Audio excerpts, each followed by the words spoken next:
à poursuivre par la lecture de deux textes dans la parole de Dieu. Un premier texte dans le livre du prophète Ésaïe, au chapitre 7, les versets 10 à 14. Digartan Gesaya markareutiun yoteror kelur daseror tamaren minchef das no choror tamarnere.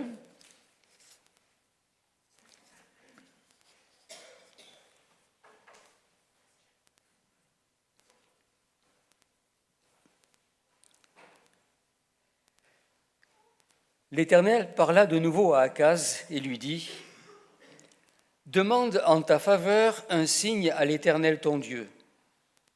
Demande-le soit dans les lieux bas, soit dans les lieux élevés. » Akaz répondit : « Je ne demanderai rien, je ne tenterai pas l'Éternel. » Ésaïe dit alors : « Écoutez donc, maison de David.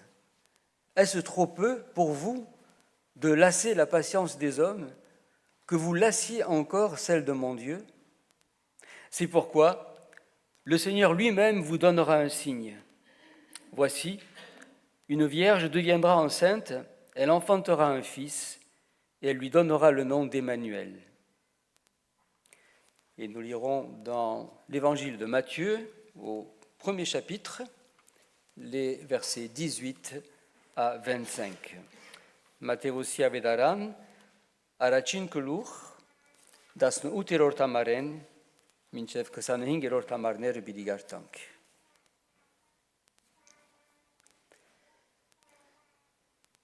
Jésus étant né à Bethléem en Judée, non, 18, pardon. Voici de quelle manière arriva la naissance de Jésus-Christ. Marie, sa mère, ayant été fiancée à Joseph, se trouva enceinte par la vertu du Saint-Esprit, avant qu'ils eussent habité ensemble. Joseph, son époux, qui était un homme de bien et qui ne voulait pas la diffamer, se proposa de rompre secrètement avec elle. Comme il y pensait, voici un ange du Seigneur lui apparut en songe et dit : « Joseph, fils de David, ne crains pas de prendre avec toi Marie, ta femme, car l'enfant qu'elle a conçu vient du Saint-Esprit. Elle enfantera un fils et tu lui donneras le nom de Jésus. C'est lui qui sauvera son peuple de ses péchés. » Tout cela arriva, afin que s'accomplisse ce que le Seigneur avait annoncé par le prophète. « Voici, la Vierge sera enceinte, elle enfantera un fils, et on lui donnera le nom d'Emmanuel, ce qui signifie Dieu avec nous. » Joseph, s'étant réveillé, fit ce que l'ange du Seigneur lui avait ordonné, et il prit sa femme avec lui. Mais il ne la connut point jusqu'à ce qu'elle eût enfanté son fils premier-né, auquel il donna le nom de Jésus.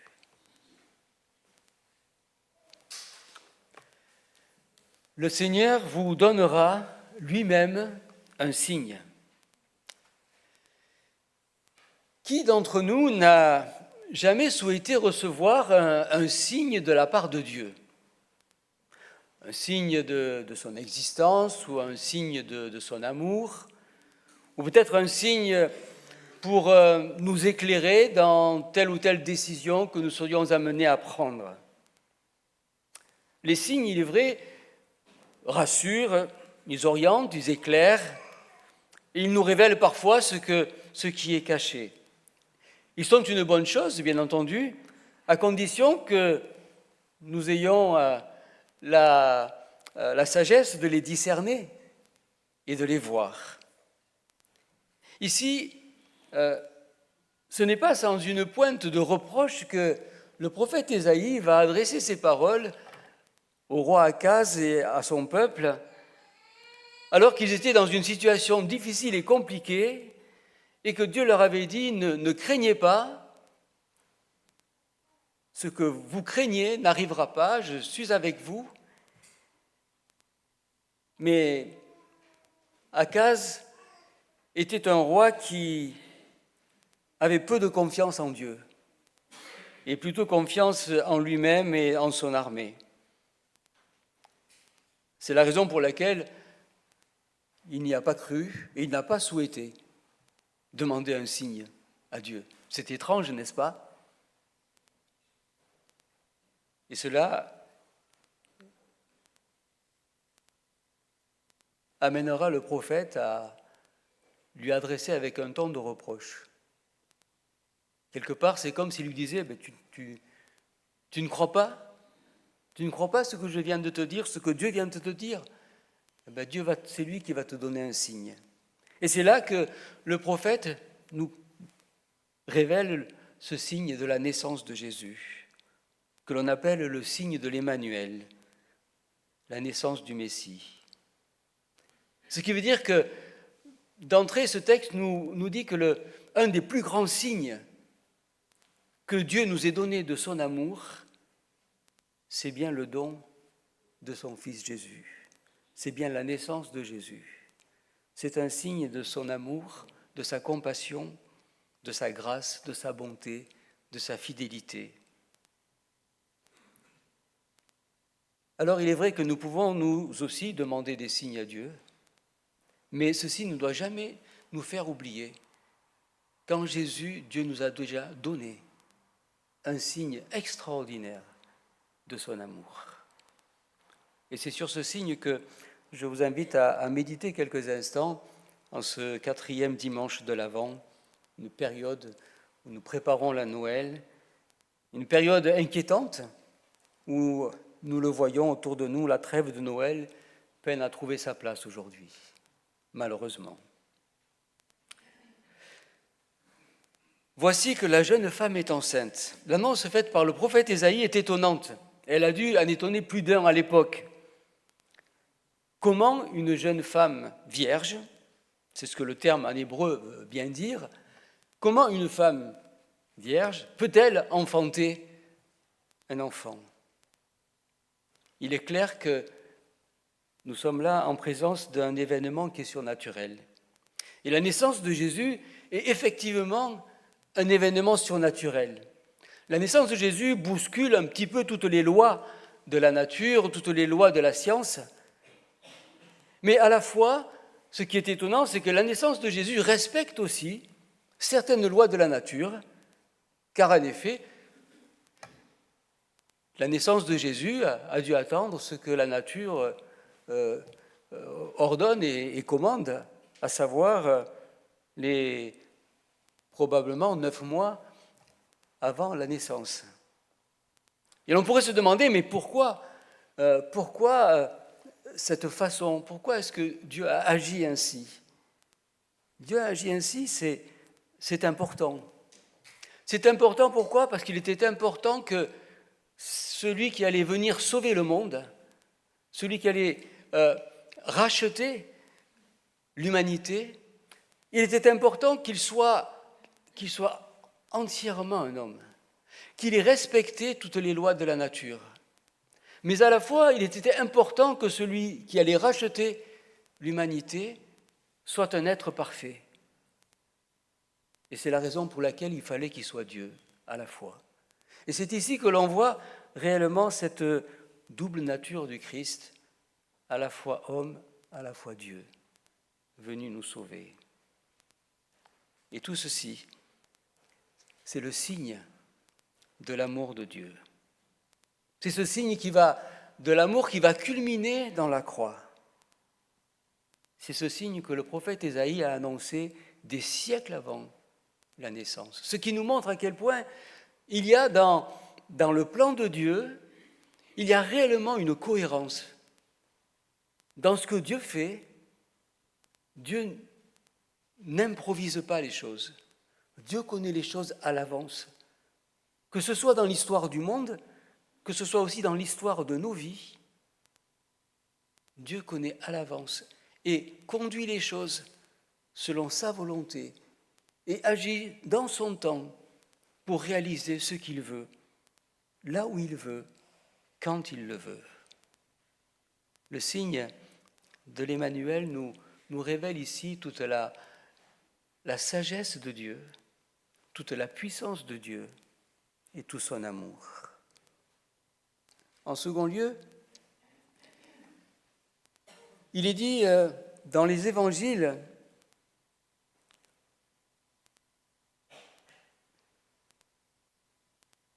que Joseph devait appeler l'enfant qui devait naître, Jésus.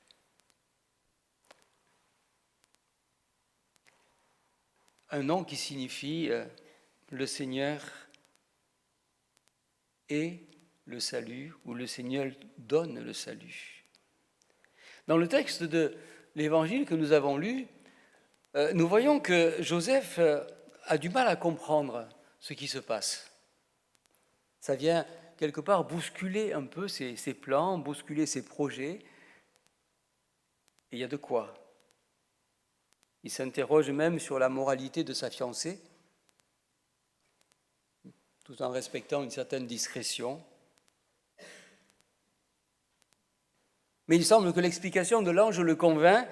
Il entre alors lui aussi dans cet immense projet de Dieu, sans peut-être vraiment le comprendre.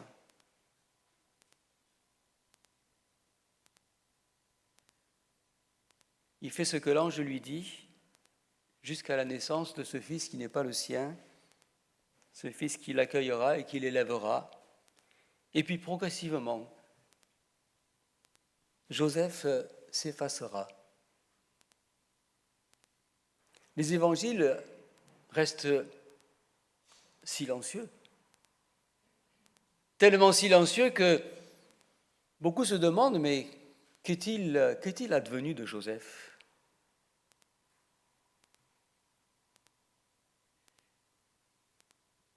Il y a des évangiles qui ne sont pas des évangiles authentiques, qui sont des évangiles qu'on dit apocryphes, qui racontent certaines choses sur lui.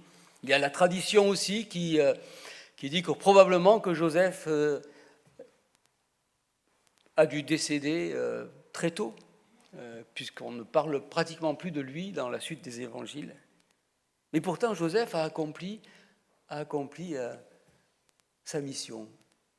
Et finalement, c'était ça l'essentiel. La mission de Joseph, ça a été d'être le père de Jésus. C'est lui qui a accueilli Jésus, c'est lui qui a élevé Jésus. Et cela nous montre finalement que Dieu peut parfois bousculer nos plans afin que nous accomplissions notre mission. Et que la mission que l'on accomplit n'est pas toujours la mission la plus visible. Celle de Joseph a été totalement invisible, passée sous silence. Qui parle de Joseph aujourd'hui? À part Moustaki qui a fait toute une chanson sur Joseph. Et oui, il est des missions qui sont discrètes, mais qui n'en sont pas moins importantes dans le plan de Dieu.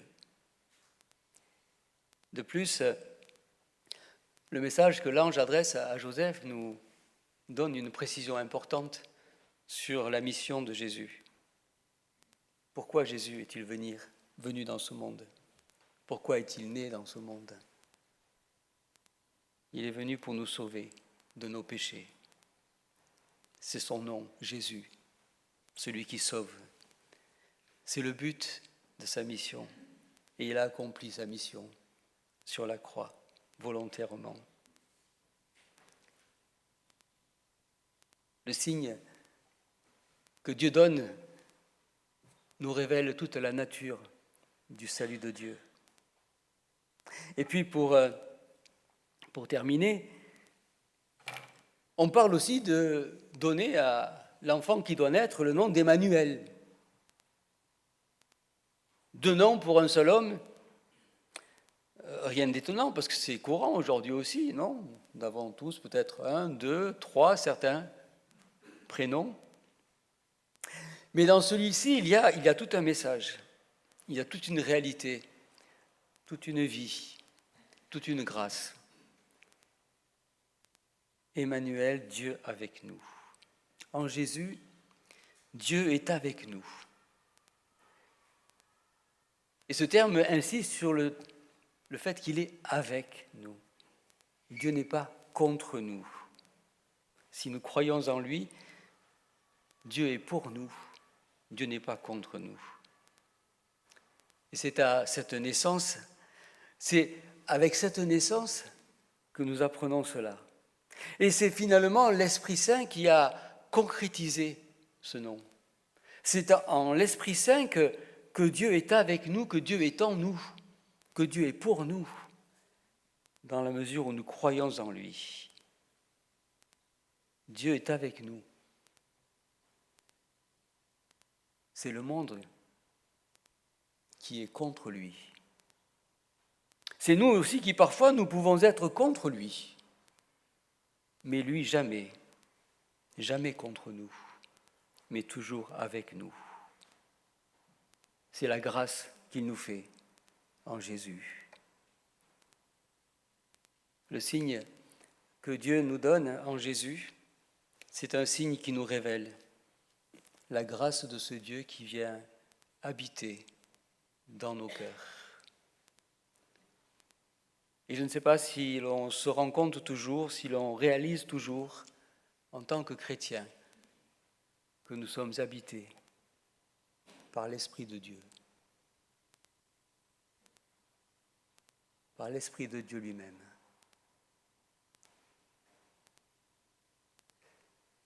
Le Seigneur vous donnera lui-même un signe.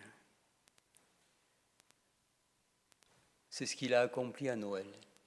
À Noël, Dieu nous a donné un signe fort de son amour, un signe fort de sa puissance, un signe fort de sa volonté de nous délivrer de la mort, un signe fort de sa sagesse, un signe fort de son action dans l'histoire du monde, un signe fort dans la cohérence de son plan, un signe fort aussi dans le pardon de nos péchés. Et si Dieu nous révèle tout ceci, c'est tout simplement pour que nous puissions le croire et le vivre et le communiquer autour de nous. Que Dieu bénisse sa parole et qu'il bénisse chacun d'entre nous, qu'il bénisse ce temps de Noël et que ce temps de Noël soit un temps que nous puissions mettre à profit pour témoigner de ce merveilleux signe que Dieu nous donne de son amour par la naissance de Jésus. Amen.